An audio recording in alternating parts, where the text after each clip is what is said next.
honored to have Gail Gaymer Martin on the Borrowed Book. Welcome, Gail. We'd like to start by just asking you if you saw yourself becoming a writer as a child, and if not, what did you dream of being? Writing was always that kind of dream for me that I mentioned before. The first writing that I actually did that got published was church materials, and then I was a guidance counselor for many, many years. So with that expertise, I started writing national magazines, articles on parenting and helps for teens. I didn't even think to start writing fiction, which was that dream that I had, until 1997. I was a terrible writer then, and I was sending things out way too fast and getting rejections.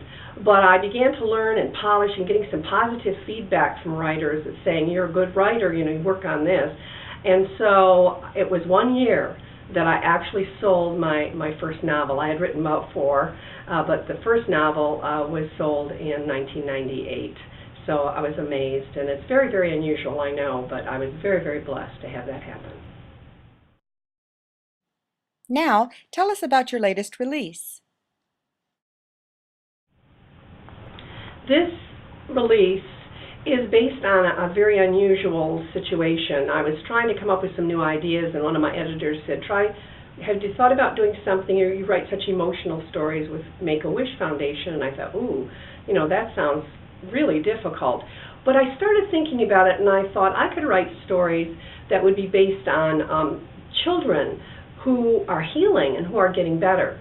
So I did decide to do that, and my foundation is called Dreams Come True. The first book is a man named Ethan Fox who gets involved with a child whose mother really doesn't want him to have a dreams come true, but who gets involved with his family, a woman who is single, her name's Lexi Carlson, and her son Cooper. And because his wife died before they ever had children, being involved with children was so important to him. And there was kind of a love relationship that went on between Cooper and Ethan. The story is very emotional, but also, I think, very touching. Lots of funny things in it, too, with the boy and Ethan. I hope that you'll enjoy it because it's an unusual story of this situation. Writers often put things in their books that are very personal. Is there something in your book that's about you or someone you know?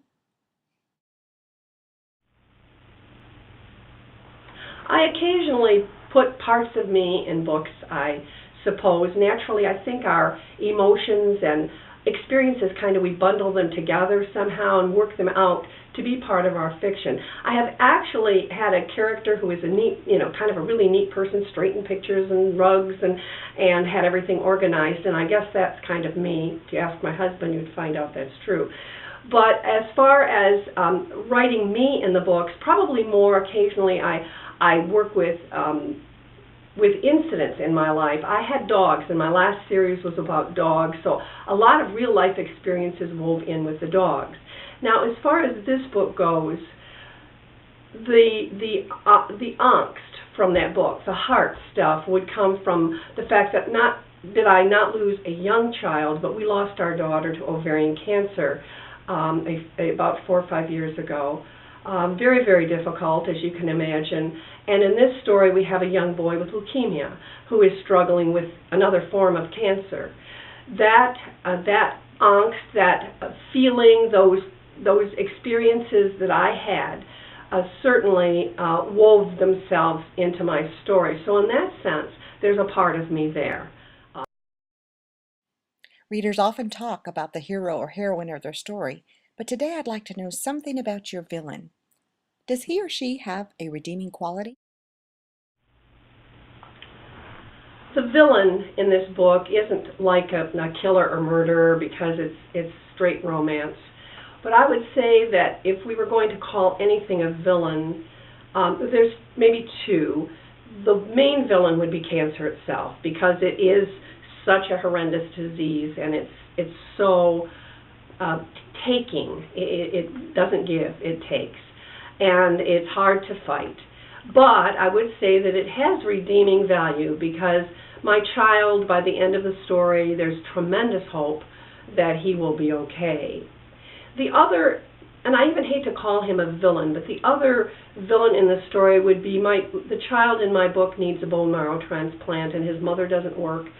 There is no living father in it, and whatever. The father had had 2 children before, and she finally locates them. One is willing to be tested, the other is not. And so in that sense, that character would prove to be a kind of villain, although whether or not there's redemption there, I will let you wait and find out, because you can just buy the book in March when it's out in the stores.